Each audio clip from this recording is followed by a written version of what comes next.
Hello,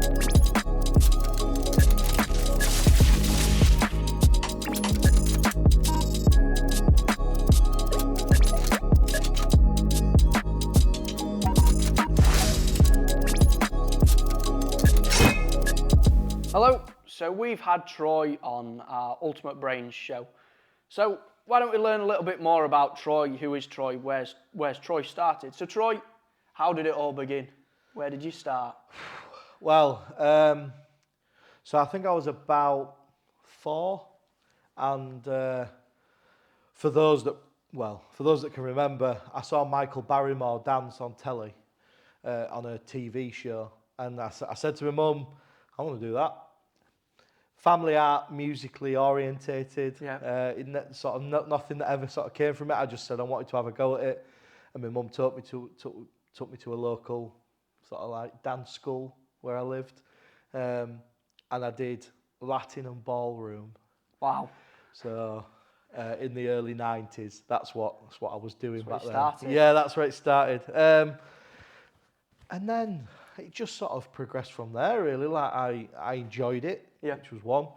And then the longer I went, I started to do competitions in Latin and ballroom. So we went to like Whitby and Blackpool and places like that, and went into like the big ballroom, and I had a partner, and we danced. And then I started to go through gradings and things like that, and it got really good. I got to a point where we were winning sort of national competitions. Me and my partner was called Emily, and we danced together for a long time. And then I branched out into other aspects of dance away from Latin and ballroom, like jazz and modern, ballet, tap, sort of the quite traditional sort of ones, not as quite as varied as they are today. And then the longer I did it, the more I thought this is something I wanted to do. Yeah. And I went to sort of an acting class on a night, couple of nights a week, and things like that. And then I did it at secondary school as a subject. I did drama. And I think the thing back when I was coming through was that they wanted very specific things. It's not as, or it wasn't as varied as it is now in terms of what they want you to look like, how they want you to be, that sort of thing. So I did it at school, and then I went to drama school, and did a musical theatre course. Whereabouts was that? That was in Scarborough. That was directly after school, so when I left school at 15, 16-ish. Stayed in the area. I stayed in the area and did that, and I did a 2-year course there, doing musical theatre, and then just fell in love with it, all aspects of it. So part of the musical theatre course is you weren't just a performer, you had to learn lighting, directing, sound, costume design, and you had to do it all. You had to support the years that were higher doing their shows and do like backstage and things. So that's really what got me into like the technical side as well. So I love that. And then I auditioned for stage school down in London.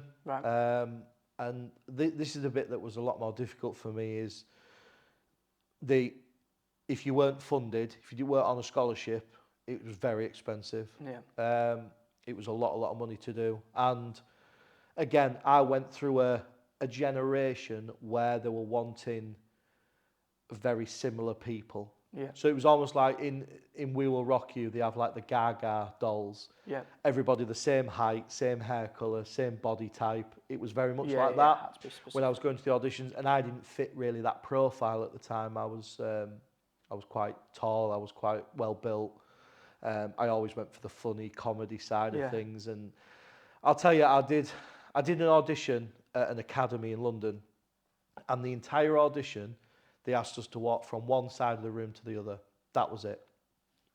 And obviously, I'm used to going in and doing a monologue, doing a contemporary piece, singing a song, bringing some sheet music in, that sort of thing. And this woman stood us all in there, male and females, and she went, walk from one side to the other. And the girls walked across, and they were doing high kicks and spins and cartwheels and showgirl type walking. And the guys sort of were doing similar things. They were doing a lot of tricks and, that sort of stuff, like cartwheels and stuff. And I just felt, I don't fit in with this. Yeah. I just felt dread stood in that corner waiting to walk across.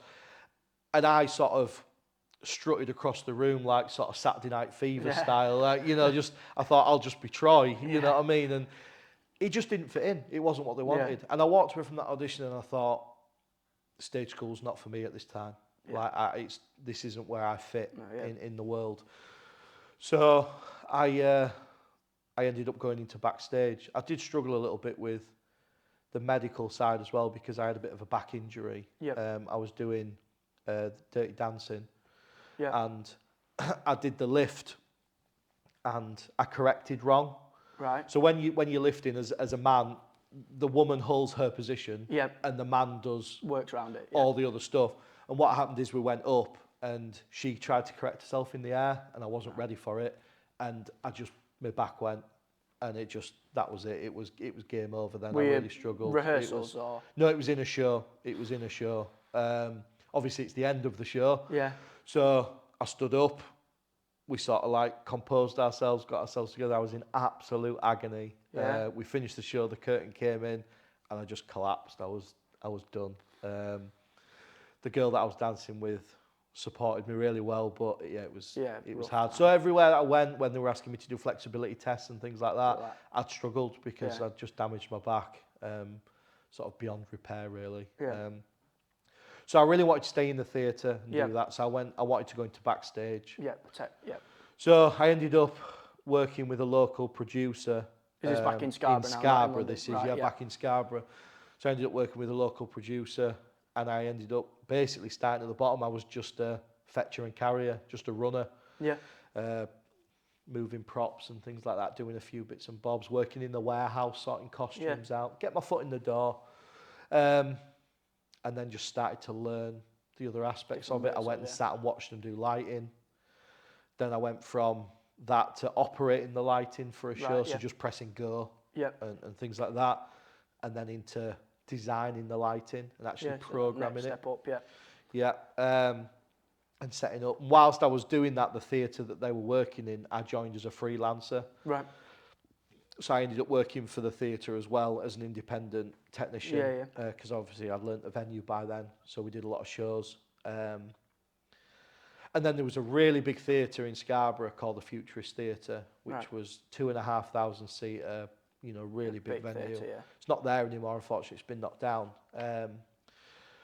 But I joined there, and that's really where I sort of cut my teeth in sort of learning how to be in that industry and 100%. working with really big shows and things like that. We had a lot of comedians come through. I've worked with Jason Manford, Mickey Flanagan, Jimmy Carr. Big names then. And then big shows that coming through. I've done Darren Brown. I've worked with him on his Svengali tour. The Moscow City Ballet. And it's just, you have to accept that every show's different and every expectation is different, and culturally it's very different as well, working with international casts and things like that. And it's just learning and just taking it all on board to the point where I felt like I was well-rounded enough to really put myself out there and do a little bit of everything, laying staging, things like that. And then I went to go and work for Kudos, which is now called Crossroads Productions. Kudos at the time, pantomimes, and they put all the big shows out at Christmas. Big ones, I used to work in their warehouse as an electrician, so doing all the special effects and all the pat testing and star cloths and getting everything ready throughout the year. And then at Christmas I would leave the warehouse and go out on one of the shows and do that. And I think the first show I ever went out on was Cinderella, Nottingham, with Sheila Ferguson and some big names. And I got the opportunity to because I'd loved performing. They have cover and swing roles in a theatre, so I was the technical stage manager, so I did all the effects and all the electrical side. And then I also covered Baron Hardup as well, which was Cinderella's dad. So I got to be in it as well a little bit, which was nice. But I did operating the flying carriage and learning how to do special effects, flying things out over the auditorium and making it look real. Big. You know, like really big pieces of set. Also working with flying. Yeah. A company called Foy's. Right. So that's when people are like Peter Pan when they're flying and things about. like that. So learning that, but doing it over the years, going out on the shows, and obviously you stay away from home a lot. Yeah, might live on a tour bus for a little bit. I got to the point where I wanted to settle down a little bit, and that's really hard to do in that sort of lifestyle. So I was working on a show in Scarborough. I'd gone back and done a show there, a summer season, with, I can't remember the year, but it was the year the Olympic torch went round. It might have been 2012, something like that. 2012, wasn't it? And I was on the Olympic torch, and a choreographer that was on it, which is now my wife. I met her on there, and we did a show together, and we said, right, let's settle down. And I ended up moving to Doncaster, and I freelanced as a technician, sort of doing local theatres. And then my wife, as a choreographer, she had a dance academy, or still does. And we talked about me getting into directing and producing and actually putting the shows on. Putting shows on that weren't just dance shows, you know, branching out a little bit and putting on productions. And working with her on that. So that's kind of where that came from. And I ended up, for the last 10 years now, have been a director and producer for the local area, doing musicals, pantomimes, things like that. Obviously, my love of performing is still there, because I still perform in the shows 100%. As well. Can't get away from that. It's something I really enjoy, but it's hard work. Being in it and directing it, and the doing technical the lighting, side and everything else, and putting the set up and everything. It's full on, but it's good that I can do it all, and I enjoy doing it all. But over the 10 years, as you well know, it's building up a little team.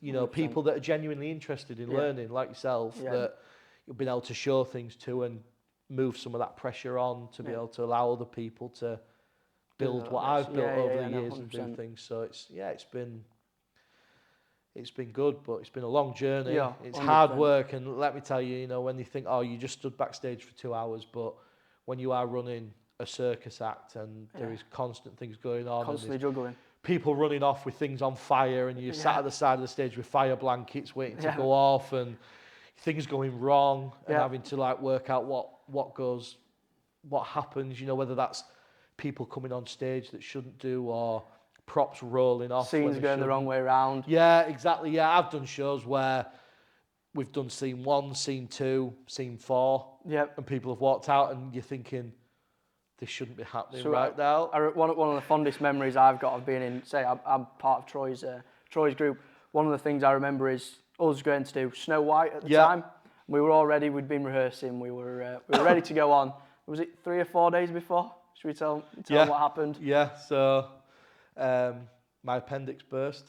I was playing the dame in it, and we had to last minute find somebody to step in as the dame and do it differently. And I ended up coming to the show, but I was sat at the back, wasn't I? And the scenes happened, and they were all out of sync, weren't they? Everything was back to front and upside down. And it was it was a mess, but we managed to get with it. We managed to go through it. Exactly. And do you know what? With a pantomime, that's absolutely part of it. Things can go wrong, and you can play to the audience and make it part of it, because then they feel like they're part of it, and that's fine. You know, you can do that. If you're in the middle of a really serious production like Les Mis or Mary Poppins or something like that, and something goes wrong, you need to be able to, as a team and as a production team, work around that without letting the audience know, because that isn't a production where you can show it.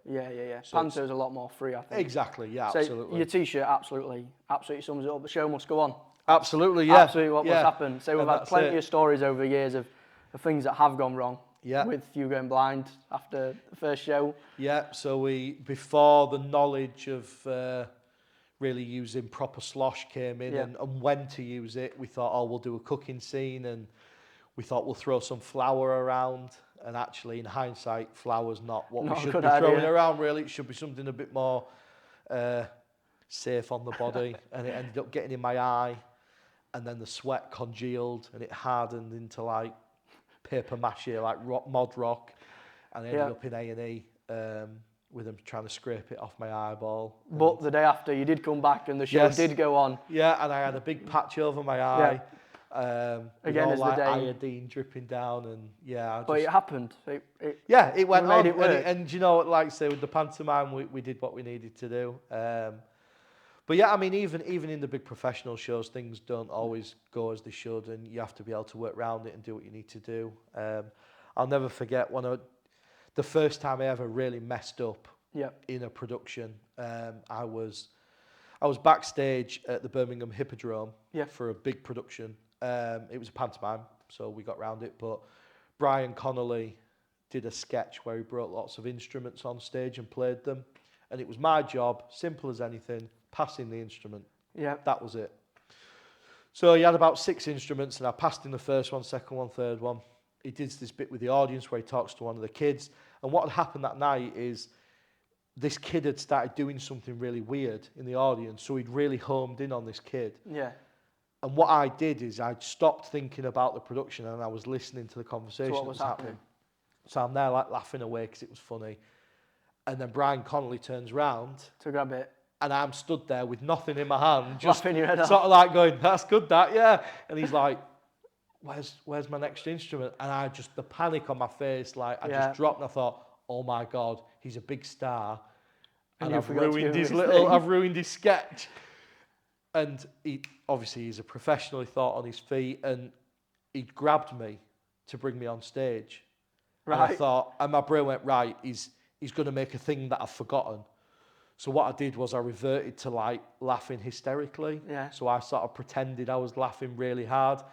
And then he brought me out and then he made a joke about, "Look, this is how funny you are, kid." Even the crew were laughing and sort of forgot what was going on. And then he pushed me off and someone else grabbed it. Actually managed to get and we got through it. And then I went up to after, I was like, "I am so sorry that I forgot that." And, and I thought like, "Oh, you'll never work in this industry again." But he was absolutely fine and he was cool about it. But the show went on and you managed to get around it. But that moment of dread when... Yeah. Oh no, this is my fault and it's gone wrong. Or when you're on stage and... Like I did a play and I played like a teddy boy. Right. In like an Irish convent school, girls' convent school, and I was a bit of a Jack the Lad in it. And I walked out on stage and I had this big scene with this girl. And then towards the end of it, my mind just went blank. Yeah. And I thought, I don't know what my next lines are. And the more I thought about it, the more panicked I became. And I got to this bit and I was shouting. And I said this line and that was it. That was when my brain stopped. Yeah. I thought, that's as far as I know. And it sort of like died down and we lost all the tension of this argument because I was meant to talk. I can't remember what happened. And I stood there and then I was just pacing and I didn't know what to do. And then the lights cut out. Yeah. And I went off. Saved by the light, man. Yeah. And it shouldn't have even gone off at that point. No. He cut the light on purpose to get us off stage. Yeah. Because we'd missed the last part of that thing. And that's just the thing, like, you can know your lines as well as you want, but if something happens or something pulls you away, that's it, and it's just... And as you say with the lighting director there, he saved you in that point. Yeah. We've been on stage together many, many times, and you've saved me, and I've saved you, and we've saved others. Yeah, and it's just about getting through it together, I think, and having that team that knows that, absolutely. And in the circumstances where you can mess around, it's perfect. Yeah. The ones where you can't, not that you should ever rely on that, but that's where that knowledge and experience comes in, that we're not going to get any further in this scene. I'm going to black it out. And we all know what that means. Yeah. We go off, the next scene comes on, and just working through things like that. But yeah, there's been really good times. I did Jason Manford, where some guy in the auditorium just kept shouting out all the way through the show. Yeah. Really ruining his like flow of jokes and things, and we had to stop the show and get the security team to remove him, and and it ruins it for everybody else. Yeah, it does. Yeah, and it's things like that, and there's some things require that, especially a comedian when you're on stage on your own. Yeah, you've got no one to back you up. Exactly. It's just one of those things. But yeah, it's it's been it's been a world of experience. So we've had the old, we've had the current. What's the future? What's it old? Do you want to carry on? Are you wanting to carry on? Where do you want to go? Where do you want to be? I feel like this is something I'm going to be doing till the day I die. I think it's just, once you've got that sort of buzz for it, and that bug to do it, then it kind of stays there forever. But I mean, I love the group of kids. Like, you know, we were talking in the other thing, like we have a baseline cast of people that we use, and I like working with them and seeing them grow. And people have been there sort of, you know, 10 years with me. You know what I mean? You've been there a long time. And it's growing as a group and getting 100%. More adventurous. Yeah. When, you know, the very first production you ever put on as an amateur was in a school hall, you know, for one night with, you know, Amazon ordered costumes and stuff I'd made in the back garden for props and things like that. And now we're in a professional theatre with a full mic set up and special effects, props. Oliver pirate ships. Do you know what I mean? Yeah, you know, like the Oliver sets and stuff. So it's, you know, it really goes to like a sell-out crowd when we did Shrek the Musical and, you know, things like that. So it's always that, what's the next step? What can we do next? We'll keep building on it, and I enjoy doing what we're doing, and as long as that enjoyment's there, I'll keep going. And we're building up a team now where it's not just me doing it, where other people can learn from me. And pick stuff up, which is really nice to see. So I think, probably the future is just to keep building keep going. Keep wanting up in yourself from each year. And just, you know, live theatre is so important. Yeah, for me. 100%. Keep it going. Keep that. Do you know what I mean? It's giving the kids the opportunity to step out, grow confidence. Yeah. You know, 6-year-olds stood on a stage in front of 400-500 people, singing or saying lines and being confident is. So that's character making. Exactly, that's what makes someone. It just makes you think it was worthwhile. Like what we're doing is having a benefit to 100% lives. So it's good. I enjoy it, and I want to keep going. Excellent. Hopefully. Thank you very much. In which case we'll call it a day. I think absolutely. Thank you very much. Really interesting. I've learned a lot personally. I've known him for years and years. So hopefully you guys have as well. So thank you very much from all of us here at the Brains team. See you later.